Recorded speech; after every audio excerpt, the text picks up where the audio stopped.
Nous sommes actuellement à Bobo Dioulasso dans l'une des fermes de Agro Innovation de mon ami Idrissa Tabardo. Vous le connaissez certainement au Burkina Faso comme l'un des gros producteurs des oranges pineapple. Ici, nous sommes dans l'une de ces fermes parce qu'il en a comme ceci plusieurs dans le pays et il fait également sensation sur les réseaux sociaux dans tout ce qui est production de verger. Dans cette vidéo, vous allez le découvrir de fond en comble. Vous allez découvrir également tout ce qu'il fait. Il va vous expliquer d'où il est parti et où il est actuellement. Donc suivez la vidéo jusqu'à la fin, probablement ça pourra vous aider, ça pourra également vous aider à vous lancer puissamment dans ce secteur juteux qu'est la production des oranges pineapple.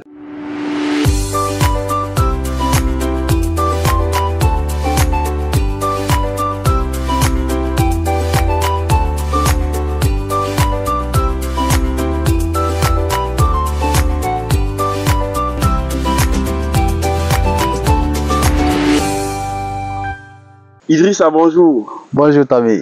Comment tu vas? Je vais très bien, et chez toi? Ça va. Je vais te laisser le soin de te présenter brièvement pour ceux et celles qui ne te connaissent pas. Ok, je suis Idrissa Tabardo de Agro Innovation. Donc communément, on m'appelle Idi pour les Maliens. À la base, je suis agronome.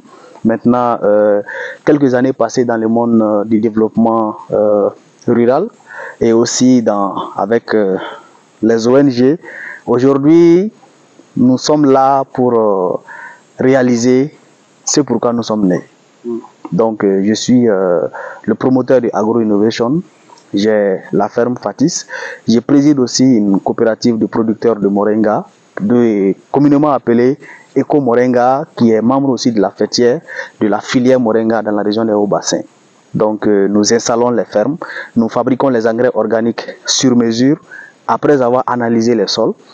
Donc aujourd'hui, il faut dire que nous sommes aussi leaders de la vente des pieds d'agrumes au Burkina Faso.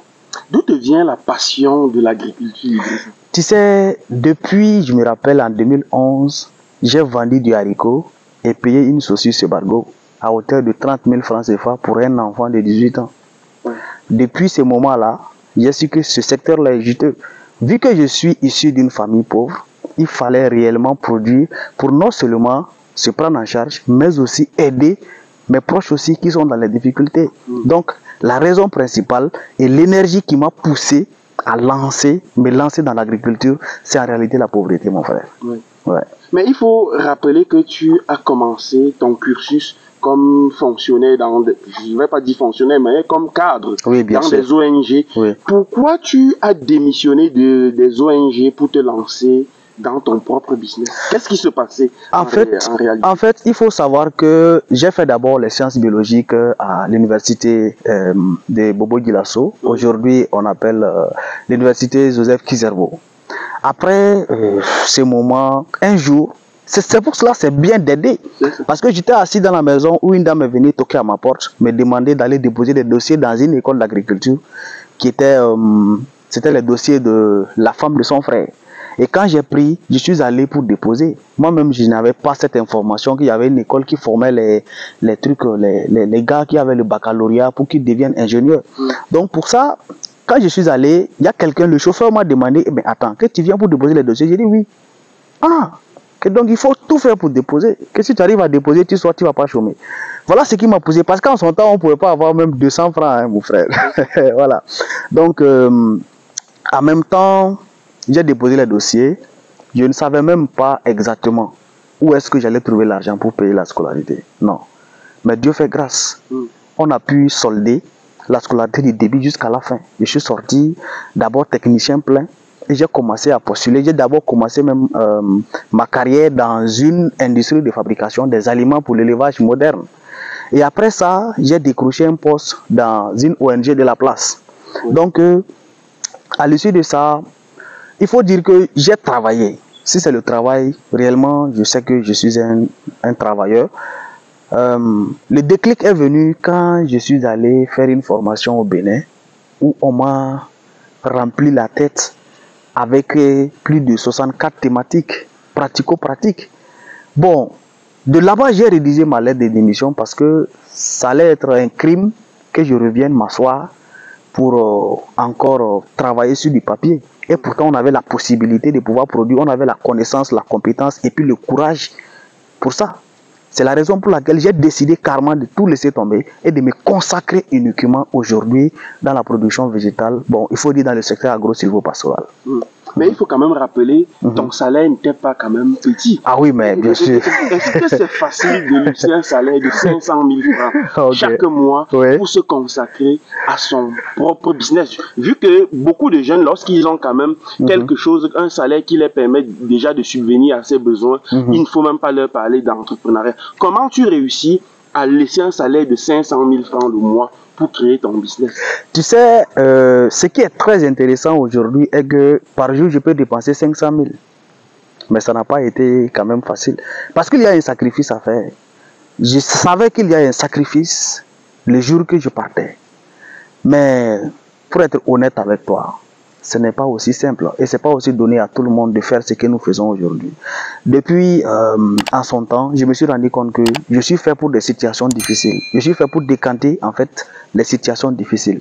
Donc, les jours que je partais, en réalité, pour moi, l'argent n'était pas en réalité en fait le but principal pour lequel je dois travailler sur cette terre. Moi, je travaille par... J'aime la reconnaissance. Quand je rends un service aujourd'hui et qu'en retour, on reconnaît que voilà, c'est un tel qui a rendu ce service-là, moi, ça me fait grandement plaisir. Mais à côté de ça, tout le monde ne peut pas laisser un salaire de 500 000 pour lancer un business, c'est pas possible. Mais comme tu le sais, quand j'étais employé, j'ai fait des marchés de... Mes premiers millions, je les fait dans la pépinière, en étant employé. Donc, si tu arrives à multiplier ce type de millions-là, et quand tu prends 500 000 multiplié par 10, ça fait égal à 5 millions. Plus 1 million, ça fait 6 millions. Par an, c'est ça? Par an? Oui, justement. Ça fait 6 millions par an. C'est ça. Mais mon frère, et si aujourd'hui on a la possibilité de faire plus de 20 millions par an comme chiffre d'affaires dans la vente des pépinières, tu veux qu'on fasse quoi? Le choix est vite fait. Mais l'un dans l'autre, il y a un effort qu'il faut fournir.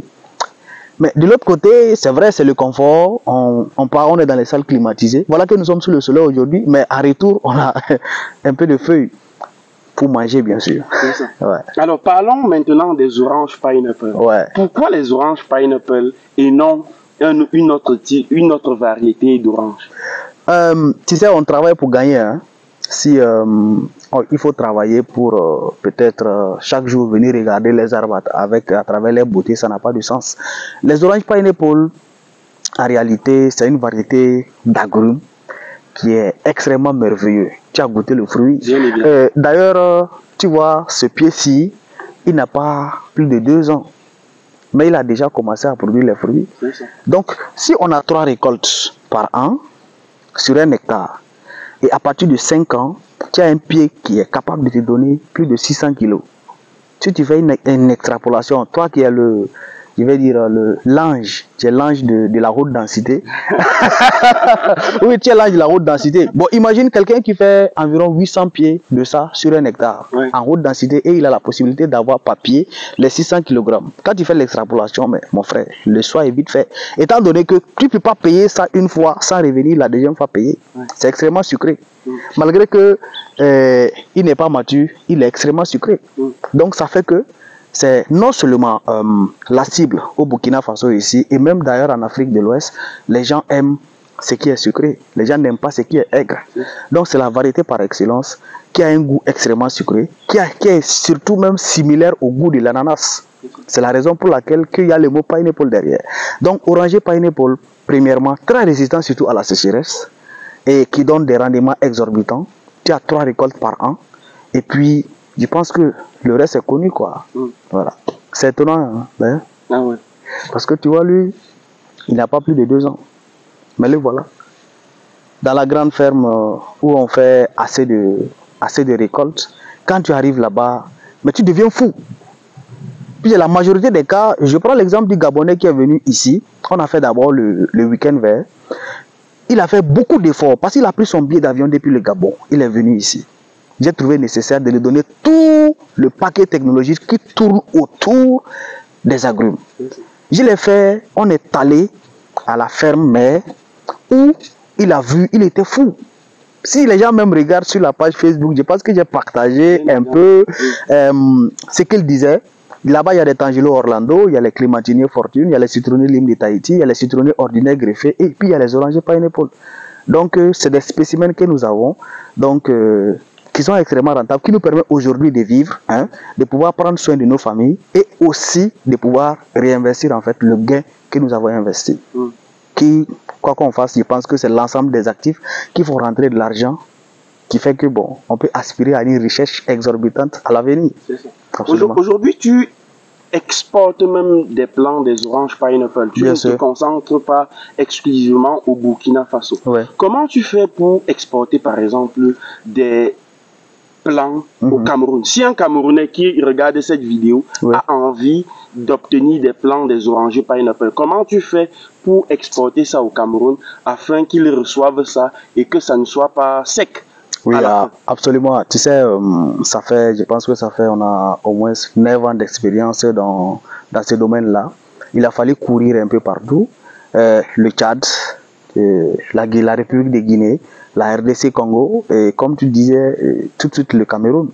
Tu sais, dans la pratique, il y a des équations qu'il faut résoudre. Donc, on a des contacts de façon stratégique dans différents services au Burkina Faso ici qui nous facilitent surtout la logistique. Parce que c'est vrai, c'est pas le lieu de détailler cela, bien évidemment, mais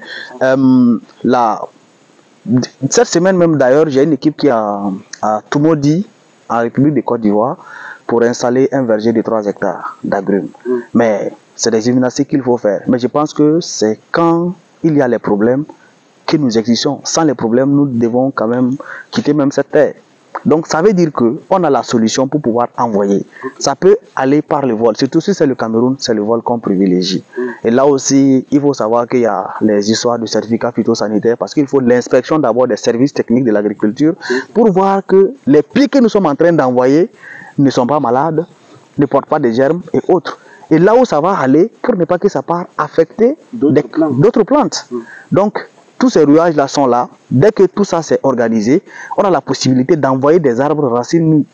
Bon, un exemple terre à terre, hein. Il faut savoir que 500 plants, quand on pèse, ça fait environ 110 kilos. Et bon, les excédents à l'aéroport, pour quelqu'un qui voyage, il a déjà 46 kilos. Maintenant, si tu prends 110 moins 46, tu as environ combien? 46, bon, 100 moins 46, ça fait 54, ça fait 64 kilos. Les 64, tu multiplies par 4500. C'est ça seulement le transport. Donc, tu vois que c'est facile. Mais il faut être dedans et chercher en fait à résoudre les différents petits problèmes qu'ils y trouvent pour pouvoir envoyer. Sinon, ceux qui sont réellement engagés savent que pour avoir des arbres, ce n'est pas aussi compliqué. Mais il faut être engagé et aussi, il faut être prêt à y mettre de l'argent. Parce que tu ne peux pas dire non, je vais investir dans l'agriculture, surtout faire la haute densité comme nous aimons le dire, et puis vouloir le faire en tâtonnant, ça ne marche pas. Si nous on tâtonnait, c'est sûr qu'aujourd'hui on n'allait pas pouvoir peut-être présenter aux gens ce que nous avons réalisé aujourd'hui. Alors nous avons là derrière toi juste un pied d'oranger, pineapple qui a à peine, on va dire, 2 ans, qui produit déjà. Qu'est-ce que tu penses du système de la haute densité? Est-ce que tu penses que dans tes activités quotidiennes, tu pratiques effectivement la haute densité? Oui, dans mes activités quotidiennes, on pratique la haute densité. Je pense que les stagiaires sont là. On a même fait avec le maïs il n'y a pas très longtemps. Exactement. Tout à l'heure, on va présenter le maïs, la culture du maïs en double ligne. Absolument. Qui donne pratiquement 100 000 plants à l'hectare. Je l'ai vu tout à l'heure. Absolument, absolument. Donc, contre 50 000 plants du système conventionnel. Et là, c'est dangereux parce que avec ça, on ne peut pas réellement atteindre ce qu'on veut. Parce que là, si tu fais la double, ce que nous avons implémenté ici, c'est la haute densité. Nous avons doublé même la densité. Ça veut dire que si on double la densité, obligatoirement, on va doubler les rendements. Donc, il ne faut pas que les gens vont s'étonner quand on va dire aux gens qu'on a récolté 10 tonnes de maïs sur 1 hectare. Ok, ça c'est un. Maintenant, deuxièmement, parlant même des agrumes, quand tu parles de la haute densité, regarde, quand nous avons commencé au Burkina Faso ici à parler de 400 pieds à l'hectare, mais il fallait voir la façon dont les gens ont crié. Tu vois, ça fait extrêmement mal. Et pourtant, moi-même, je dis que 400 pieds est petit. C'est petit, tu vois. Mais quand même, Et je crois que prochainement, nous allons aller avec un minimum de 800. Oui, parce que prenons juste l'exemple de ce pied Oui. produit Oui. et l'autre qui se trouve derrière moi. Oui. Lorsqu'on évalue, on se dit d'ici 4 ans ou même 5 ans ou 6 ans, ce pied n'aura pas donné des branches jusqu'à ce niveau. Absolument, oui. À quoi ça sert de laisser des espaces vides? Bon, peut-être du désherbage inutile. Ouais. Ouais. La conséquence, c'est le désherbage inutile. C'est ça. Donc, et surtout que nous sommes dans un milieu aride. Absolument, c'est le désherbage inutile. Donc je pense que tu as parfaitement raison. Mais c'est, par exemple, qui critique aujourd'hui la haute densité, que ce n'est pas une bonne technique. Je pense que le mieux, allez-y à l'information. Si tu n'as pas fait, par exemple, d'autres pays comme le Brésil, comme peut-être la France et autres, tu peux peut-être t'asseoir et puis défendre l'idée de faire, par exemple, 62 500 pieds à l'hectare avec le maïs. Mais on ne peut pas voir des systèmes où les gens font 125 000 pieds de maïs par hectare. Et nous, on va s'asseoir ici, dire que non, quand on fait ça, ça ne sera pas aéré. Mais bon, on n'a qu'à quitter dans ça. On s'en fout. On est là pour gagner. Si on ne gagne pas, c'est mieux qu'on arrête. Ça ne sert à rien, en fait. Ça ne sert vraiment absolument à rien de travailler. Et à chaque fois, tu es stagné quand même. Il faut qu'on réfléchisse. Alors, Idrissa, je voudrais savoir, Ouais. Tu es vraiment ancré dans les orangers. Est-ce qu'il y a d'autres arbres fruitiers que tu produis ici au Burkina? Il faut dire qu'en 2019, j'ai eu le titre de King Papaya. J'ai gagné même d'ailleurs mes premiers millions avec eux uniquement. La pépinière de papayer. Ouais. À côté de ça, je pense qu'aujourd'hui, l'avantage que nous avons, c'est d'être aussi avec toi. Donc, la prochaine fois, les gens vont voir pousser des pommiers ici. Les gens vont voir pousser les fruits de passion ici. Et je crois qu'on est lancé dedans. Tout ce qui est arbre fruitier, hautement rentable. Tout ce qui est arbre fruitier, hautement rentable. Je dis bien, peu importe là où ça se trouve, même si c'est dans un trou, on va y rentrer pour chercher. Ouais. Donc pour ceux qui veulent faire le verger là, réellement, si vous voulez réellement le faire, je crois que il n'y a pas à souffrir quoi. Peu importe, même si dans les trous des rats, on va rentrer chercher. Puis on est là pour ça en fait. Exactement. Parce qu'on est là pour ça. Je sais pas, on est là pour ça. C'est ce qu'on doit faire. On est obligé même de faire. Si on ne fait pas, qui va faire? Non, on n'est pas là pour regarder le visage des gens pour faire nos choses. Non, on fait. Si tu vois que c'est bon, si tu veux, tu viens. Mais quand tu viens, tu payes. Pour qu'on te rende réellement le service avec beaucoup plus de rigueur et de professionnalisme. Ouais. Alors Idrissa, qu'est-ce que tu penses de ces personnes, de ces Burkinabés qui, lorsqu'ils veulent investir dans l'agriculture, ne veulent faire que ce que les autres font déjà, de ce qui existe déjà? Que penses-tu de ceux-là qui ne veulent pas innover, qui ne veulent pas faire autre chose en dehors des cultures qui se voient quotidiennement ici au Burkina? Tu vois, c'est pas facile, hein. C'est pas vraiment facile, mais c'est le manque d'information qui fait que certaines pensent qu'il y a des choses qui ne peuvent pas pousser ici. Nous, on a acquis la technologie d'analyse du sol qui nous font même sortir la liste des cultures qui sont possibles d'emblaver sur votre sol. Et à ta grande surprise, il y a le pommier, il y a le raisin, il y a beaucoup plus de plantes, il y a les cacaoyers, tout. C'est-à-dire on a la possibilité de tout produire ici. Mais malheureusement, les gens veulent juste se contenter en fait de rester dans cette zone-là de confort, où ils veulent produire peut-être ce que moi j'ai fait, ils vont faire ça. Aujourd'hui, je te prends l'exemple. Est-ce que tu sais que des gens sont en train de dire qu'ils vendent des orangers pineapple et pourtant c'est la variété Valencia, l'ordinaire, en fait, qui a les mêmes traits physiologiques que les pineapple. Mais les gens vendent. Il y en a qui partent payer ça. Au lieu de venir à la bonne information, ils ne font pas ça. Hein. Ils partent, ils payent parce que ça se ressemble. Ils partent planter et après, ils vont témoigner dans 2-3 ans parce que ce n'est pas la même chose. Donc, ça veut dire que si tu as la possibilité et que tu veux réellement investir dans ce domaine-là, peu importe la culture, il faut réunir les conditions qu'il faut. Et tu vas pouvoir le faire. Maintenant, ceux qui veulent réellement rester dans leur zone de confort et faire ce que les autres font, je pense que c'est aussi ça. Mais nous, on est là pour échouer au fur et à mesure. Et c'est ça qui fera notre richesse à l'avenir. Donc, on va tout faire. Tout ce qui est possible de faire, là, on va le faire. On a vu des gens qui ont fait le cacao aussi, qui a marché.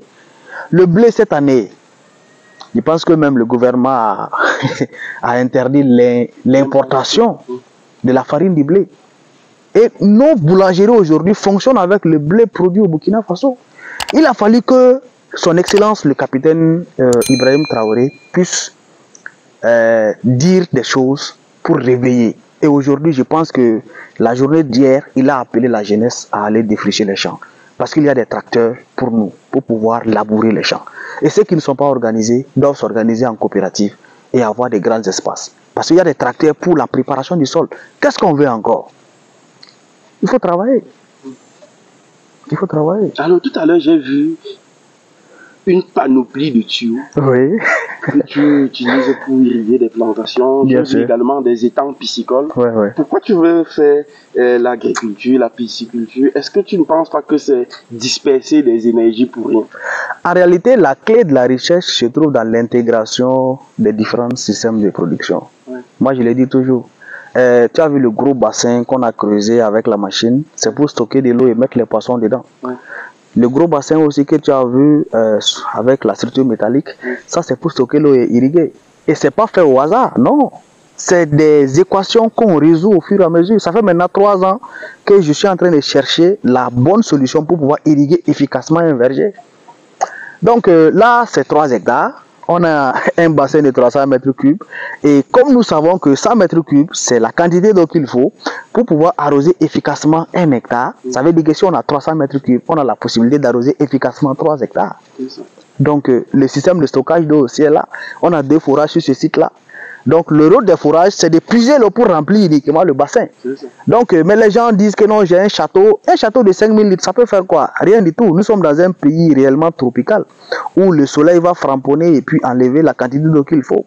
Maintenant, vous qui voulez par exemple installer un château et irriguer votre verger, je pense que c'est mieux de revoir votre copie parce que vous allez certainement témoigner après. Même si vous faites le château, c'est pour utiliser à domicile hein, pour ceux qui sont sur place. Sinon que l'eau d'irrigation, il faut stocker abondamment. Irriguer avec cette eau-là. Et cette eau-là va rester.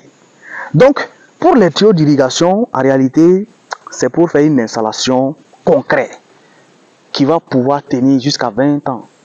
Les gens viennent mettre une ligne de gouttières, ils mettent les gouttières à côté des pieds, ils disent qu'ils ont installé un système d'irrigation. Mais ça va tenir combien de temps? Ça va tenir seulement les 3 années. Après, là, les racines sont éparpillées dans la ferme. Et les racines nourricières se trouvent où? Il faut alors irriguer convenablement tout le champ.